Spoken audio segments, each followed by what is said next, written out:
আমার আব্বা আম্মা নাই, আমার বড় ভাই ছিল পুলিশের সাব ইন্সপেক্টর, যে রাষ্ট্রের জন্য কাজ করেছে, তারপর আজকের চাকরি নেই, হতাশা। I can speak English 20 hours. আমি বাংলা অনার্স মাস্টার্স কমপ্লিট করছি। বিশ্ব মানবতার কল্যাণে হযরত মুহাম্মদ সাল্লাল্লাহু আলাইহি ইসলাম, যিনি একমাত্র নবী ও রাসূল, যার মাধ্যমে আমরা লা ইলাহা ইল্লাল্লাহ মুহাম্মাদুর রাসূলুল্লাহ। জাস্ট শুধু আবেগের বসে আপনি নিজে বলেন যেভাবে মারা হয়েছে গতকাল। এখন পিটিয়েছে ভাই, সবাই পিটিয়েছে ভাই। ভাই এখানে ভাই সবাই লাঠি গুড়ি ভাই যা যা পারে সবাই দিলেন। আসসালামু আলাইকুম বন্ধুরা, একে একে তোফাজ্জলের সর্বশেষ ভিডিওগুলো দেখাবো। তার জীবনের শেষ ভিডিওগুলো আমি আপনাদেরকে দেখাবো। তিনি কিরকম টাইপের একজন মানুষ ছিলেন বা কিরকম বংশের মানুষ ছিলেন, সেটা সকল কিছুই জানতে পারবেন আজকের এই ভিডিও থেকে। তার কাছ থেকেই শুনতে পারবেন, জানতে পারবেন। ধনী পরিবারের সন্তান, মেধাবী ছাত্র এই তোফাজ্জল, যাকে ঢাকা বিশ্ববিদ্যালয়ের আরেক মেধাবীরা মেরে ফেলছে। আসলে কি তারা মেধাবী? কোনো মেধাবী ছাত্ররা কি হত্যা করতে পারে? যাই হোক, ঢাকা বিশ্ববিদ্যালয়ের সেই ছেলেরা মেধাবী নাকি সন্ত্রাসী সেটা প্রমাণ করে দিয়েছে। এই তোফাজ্জলের বাবা 2015 সালে মারা যায়, 2019 সালে তার মা মারা যায়, তারপর ছিল তার এক ভাই, সেই ভাইটিও 2023 সালে মারা যায়। পরিবারের সকলকে হারিয়ে এতিম হওয়া তোফাজ্জলকে বাঁচতে দিল না ঢাকা বিশ্ববিদ্যালয়ের ছাত্ররা বা ছাত্র নামে কিছু সন্ত্রাসীরা। বন্ধুরা, কথা না বাড়িয়ে আমরা তোফাজ্জলের সর্বশেষ ভিডিওগুলো দেখে নেব। তিনি কিরকম একজন মানুষ ছিল, তার কথাগুলো শুনলেই আপনারা বুঝতে পারবেন। আমরা যুগে যুগে আমাদের শান্তি ও কামনায় হযরত আদম আলাইহিস সালাম থেকে আজকের এই দুনিয়াবি আমরা গন্ধম ফলের সেই ভুলের শয়তানের তাড়নায় আজকের যে আমরা বিশ্ব মানবতার কল্যাণে হযরত মুহাম্মদ সাল্লাল্লাহু আলাইহি ইসলাম, যিনি একমাত্র নবী ও রাসূল, যার মাধ্যমে আমরা লা ইলাহা ইল্লাল্লাহ মুহাম্মাদুর রাসূলুল্লাহ এবং আল্লাহ সর্বশক্তিমান, জয় বাংলা। এই বাণীটা আমার বলার অধিকার আছে, কিন্তু আমি কোনো ব্যক্তি বা রাষ্ট্রকে নিয়ে কথা বলতে চাই না। আমি বিশ্ব মানবতার শান্তির দূত হযরত মুহাম্মদ সাল্লাল্লাহু আলাইহি সাল্লামের আনুষ্ঠানিক জন্ম না হলে হয়তো বা পৃথিবী সৃষ্টি হতো না, এমনও মতবাদ আছে। কাউকে আমি ছোট করে নাই। বিশ্ব মানবতার ক্ষেত্রে খ্রিস্টান, বৌদ্ধ এবং যে কোনো জাতি ধর্ম ভেদাভেদ নয়, রাষ্ট্র ভেদাভেদ নয়, বর্ণ ভেদাভেদ নয়। আজকের আমরা যে দেশকে সুদ ঘুষ মুক্ত রাখতে চাই, সেখানে একটা রাষ্ট্রের প্রধান, যিনি দীর্ঘদিনে তাদের কালিমা লেগে এসেছে। আমরা কোনো রাষ্ট্রনায়ককে একবার নয়, আমরা এই দেশের ভোটাধিকার নিয়ে কথা বলতে চাই। ভোটে কখনো আমরা কালিমা দিতে চাই না। আমরা অনলাইন পদ্ধতিতে ভোট দেব, কোনো অর্থনৈতিক লস হবে না। এই দেশ আমার, এই দেশের ঋণের বোঝা আমাদের পরিশোধ করতে হবে। আমরা কোনো ব্যক্তিকে আর খাটো করে দেখবো না। বঙ্গবন্ধু সহ জিয়াউর রহমান, এরশাদ, কাউকে খাটো করে দেখবো না। আমরা সবাইকে শ্রদ্ধা জানিয়ে আজকের মতো এখান থেকে শপথ করি, আমরা মহান আল্লাহ পাক রব্বুল আলামিনের অশেষ আমাদের হযরত মুহাম্মদ সাল্লাল্লাহু আলাইহি ইসলামের আদর্শের দল, এবং আমরা বাঙালি চেতনার বাঙালি উদ্দীপনা এবং মুসলিম ইসলামী চেতনা সকল ধর্মের সাথে এই দেশের গণতন্ত্রের মানসকন্যা নামে খ্যাত এবং দীর্ঘদিনের প্রধানমন্ত্রী ছিলেন শেখ হাসিনা। তিনি আজকের পালিয়ে গেছেন, কথাটা ভিন্ন। তিনি তার রিফিউজি হিসাবে ইন্ডিয়ায় আছেন। তিনি এই দেশের তার আত্মপক্ষ সমর্থন করে এই দেশে বিচারের মুখোমুখি হন। যদি নির্দোষ হন, তাকে আমরা হাসি মুখে বরণ করবো, এবং যদি দোষী হন, তার বিচার আমরা দাবি করি। এই আশাবাদ ব্যক্ত রাখে আমরা কোথাও পালাওন দেখি না, এবং উনি এই রাষ্ট্রের প্রধান ছিলেন। ওনাকে আমরা সচেতন সম্মান করেছি। আমরা আজকের ওনাকে যতটা ঘৃণা করি, ততটাই আবার সম্মান করতাম।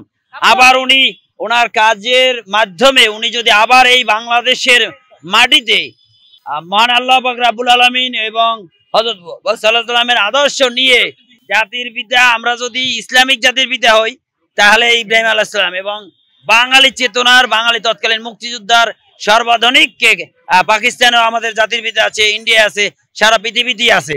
অতএব এ নিয়ে কোনো মন্তব্য করতে চাই না। The nation of father every country. So আমাদের জাতির পিতা হযরত মুহাম্মদ সাল্লাল্লাহু আলাইহি ওয়াসাল্লাম। দেন আমরা যদি বাঙালি চেতনায় মানি, কিছুদিন আওয়ামী লীগ ক্ষমতায় থাকলে আমরা বঙ্গবন্ধুকে মানি, এটাই স্বাভাবিক। এর কোনো ব্যতিক্রম নাই। ও বঙ্গবন্ধুর ছবি আছে। জাস্ট শুধু আবেগের বসে আপনি নিজে বলেন যেভাবে মারা হয়েছে গতকাল। এখন পিটিয়েছে ভাই, সবাই পিটিয়েছে ভাই একদম। ভাই এখানে ভাই সবাই লাথি গুড়ি ভাই যা যা পারে সবাই দিয়েছে। এখন আমি ভাই আগে বসে ভাই গতকালকের যে ঘটনাটা এক্সাক্ট ছিল হচ্ছে যে আমার ফোনটা হারাই গেছে। এখন আমি যখন ফোনটা হারাই গেছে চোর ধরা পড়ছে তখন ভাই আমি হচ্ছে যে ভাবছি যে ওই চোর এই চোরই হবে, এবং আমি ওখানে গেছি। তারপর জানার পরই ওই চোর বলতেছিল আমি ওই লিঙ্কটা জানি। তারপরে ওই লিঙ্কটা জানার পর ওই চোর বারবার বলতেছিল আমি জানি 5 মিনিটের মধ্যে লোক আসতেছে। তারপরে আমি হচ্ছে যে আমাদের যে এক্সটেনশন আছে, তারপর আমি ওখানে ওই যে খাওয়ানোর পর এক্সটেনশনে আমি ওইখানেই যাই আর কি। প্রথমত ওইখানে গিয়ে তারপর হচ্ছে যে ওনাকে জিজ্ঞাসা করি প্রথমে একটা মানুষকে মেরে ফেলবেন ভাই। এখানে কোনো ভাই আমরা ফুটেজ দেখেছি হ্যাঁ হচ্ছে যেভাবে পিটিয়েছেন মানুষকে ভাবে মারে আসলে ভাই। এখন কথা হচ্ছে যে ভাই আমি হচ্ছে যে ওনাকে হচ্ছে যে জাস্ট শুধু আবেগের বসে আমার যে ফোনটা হারাইছে ভাই, মানে টিউশনি করাই যে ফোনটা কিনি ভাই। হ্যাঁ আমি ঢাকা বিশ্ববিদ্যালয়ে 21-22 সেশন। আপনি 21-22 সেশন করেন ঢাকা বিশ্ববিদ্যালয়ে, একজন অপরাধী যদি হয় অপরাধ কি বলে? এখন এখানে কথা হচ্ছে আমাদের এর আগে অনেকগুলো ফ্রেন্ডের ফোন হারাইছে, এরা কোনো যোগাযোগ নিতে মানে কোনো পদক্ষেপ নেয় না। না সেটা কি আইনগত? এবং আইনগতভাবে আমরা গিয়েছিলাম। সেটা আরো শিক্ষার্থী ছিল। আপনি এভাবে মানে যে পৈশাচিকতা দেখিয়েছেন আসলে এটা মানে কোন ধরনের সেটা কি যে আপনি স্টাম দিয়ে যেভাবে পিটিয়েছেন, সাপকে যেভাবে পিটিয়ে মারে আপনি সেভাবে একটা মানুষকে পিটিয়েছেন ভাই। এখন এখানে কথা হচ্ছে আমার ফোন আপনি একটা ফোনের জন্য আপনি নিজে বলেন যেভাবে মারা হয়েছে গতকাল, এটা না কোন মানুষকে মারে যৌক্তিক বলেন তো? আপনি নিজে বলেন। এখন ও ভাই ও বলতেছিল যে ও জানে, বলেন আপনি কথা বলেন। ও বলতেছিল যে আমিও জানি, এবং ওকে আমরা একটা ভিডিও ফুটেজ দেখাইছিলাম। ও ওইটার নাম বলতেছিল মিজান, বারবার মিজান বলতেছিল। তো আমি বললাম যে আপনি বলেন, আমাকে ফোন দিলে আমরা কিচ্ছু করবো না, জাস্ট আপনি যান। সাথে কারা ছিল? আমার সাথে হলে সবাই ছিল। নাম বলেন তো একটু, যারা আপনার সাথে ছিল গতকালকে এই ঘটনার সাথে যারা জড়িত ছিল এবং যারা পিটিয়েছে এদের নাম বলেন। এখন পিটিয়েছে ভাই, সবাই পিটিয়েছে ভাই একদম। ভাই এখানে ভাই সবাই লাথি গুড়ি ভাই যা যা পারে সবাই দিয়েছে। এখন আমি ভাই আগে বসে ভাই নাম জানেন ভাই, আমরা শাহবাগ থানায় নিয়ে যাই, আপনারা চলেন শাহবাগ থানায়, তারপরে বাকিটা হবে, কারণ এখানে তুই আসতে পারে। ডিএল নিউজ নামে একটা সাংবাদিক চ্যানেল আছে, ওইখানে বলা হয়েছে ওদের 6টা বোন চুরি হয়েছে। হওয়ার পরে ওইখানে ক্রিকেট ফুটবল টুর্নামেন্ট চলতেছে, এই লোকটা এসেছে এখানে, কিন্তু এরা জানেও না যে চোর, এরা সন্দেহের বশত এই মেরে এরা। এবং ভাই ও বলতেছিল ও জানে এটা ডিএল নিউজ। আপনারা দেখছেন যে একজন মানুষ আসলে তাকে এই মুহূর্তে শাহবাগ নিয়ে যাচ্ছে। আসলে আমরা একটু আপনাদেরকে দেখানোর চেষ্টা করছিলাম যে তাকে নিয়ে যাওয়া হচ্ছে, আমরা একটু জানি তাদের কাছ থেকে। আমি হচ্ছে এই আমার ছোট ভাইয়ের ওখানে ও হচ্ছে আশ্রয় নিয়েছিল, ওর ডিপার্টমেন্টের ফ্রেন্ড।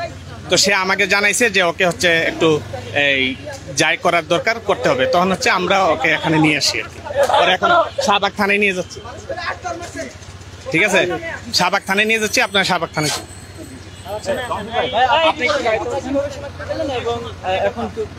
ভিডিওতে আমরা তাকে দেখেছি, ভিডিওতে তাকে দেখার পরে আমরা তাকে পেয়েছি, এই শিক্ষার্থীরা আটক করেছে।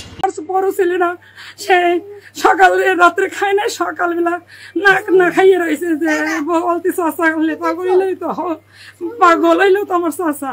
পুরো পরিবারে তোফাজ্জলের রক্তের সম্পর্কের বলতে তেমন কেউ নেই। মা বাবা এমনকি বড় ভাইকেও হারিয়েছেন তিনি। আপন বলতে গেলে ভাবি এবং ভাইয়ের 2 ছোট্ট সন্তান। মানসিক ভারসাম্যহীন হওয়ায় কোথাও থাকতেন না তোফাজ্জল। আজ এখানে তো কাল ওখানে। তবে এর আগে তার সঙ্গে কখনো এমন বর্বরতার ঘটনা ঘটেনি, কিন্তু এবার প্রাণটাই দিতে হলো তোফাজ্জলকে। তোফাজ্জলকে পিটিয়ে মারার আগে 2 লাখ টাকা মুক্তিপণ চাওয়া হয় বলে দাবি করেন তার ভাবি Sharifa Begum. Jamuna smart refrigerator, smart লাইফে স্মার্ট রেফ্রিজারেটর। কালবেলাকে দেয়া এক সাক্ষাৎকারে তিনি জানান, রাতে একটি নম্বর থেকে ফোন আসে, বলে আপনার দেবর মোবাইল চুরি করেছে, তাকে ঢাকা বিশ্ববিদ্যালয়ের ফজলুল হক হলে আটকে রাখা হয়েছে। মানসিক ভারসাম্যহীন বলে তাদের বোঝানোর চেষ্টা করে ব্যর্থ হন শরীফা বেগম। এরপর আরেকটি নাম্বার থেকে ফোন দিয়ে চাওয়া হয় 2 লাখ টাকা। নাম জিজ্ঞেস করার পর উনি বলতেছে যে আপনি ওই তোফাজ্জলের হন কেম? বলছি ভাবি।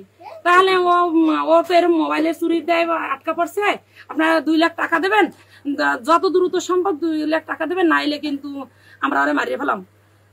বলার পর আমি বলছি যে ভাই আমি তো অসহায়, 2টা বাচ্চা লয়ে থাকি, আমার না জানি আমি আত্মীয় স্বজনের নাম্বার দিই, তাদের সাথে যোগাযোগ করে। এই পর্যন্ত হয়েছে। হওয়ার পর আমি ওই রাত্রি আমি বিপদে পড়ে। মার সহ্য করতে না পেরে নির্যাতনকারীদের ফোন থেকেই তোফাজ্জলের কথা হয় ভাবির সঙ্গে। কান্না করতে করতে বাঁচার আকুতি জানান তিনি। বারবার ভাবিকে বলেন তিনি মোবাইল চুরি করেননি। ফলে আছি আমার মোবাইল চুরি দেয়, আমার ধরছে ওরা টাকা চাই। এইটা করার পর ফোনটা কাটতে গেছে, আবার ফোন দিছে ওই লোকে ফোন দিয়ে বলে ওনার সাথে কথা বলে, মানে টাকা চাইবে।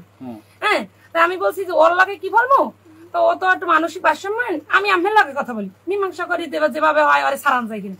ভাই ও হয়েছে মানসিক পাগল, ওরে সারিয়ে দিয়েন। ও তো আসলে চোরও না, ও অনার্স মাস্টার্স, আমি এটাও বলছি অনার্স মাস্টার্স কমপ্লিট করা একটা ছেলে। আপনি যদি আমার কথা বিশ্বাস নাই তাহলে আমি চেয়ারম্যান মেম্বারের নাম্বার দিতে পারি, যে আমি জানি না শিওরান। ও যদি পাগল হয় তাহলে 10টা নাম্বার মুখস্থ করে রেখে। তোফাজ্জলের ভাবি শরীফা বেগম জানান 2 লাখ টাকা চেয়ে তাকে বারবার জোর করা হলে তিনি জানান তার স্বামী নেই, ছোট্ট 2 সন্তান নিয়ে তার দুঃখের সংসার, কিন্তু নির্যাতনকারীরা নাছোড়বান্দা। সো বন্ধুরা, এই হত্যাকাণ্ড নিয়ে আপনাদের মূল্যবান মতামতটি অবশ্যই কমেন্ট বক্সে ব্যক্ত করবেন। এই ভিডিওটি এ পর্যন্তই। ভালো থাকবেন, সুস্থ থাকবেন। আসসালামু আলাইকুম।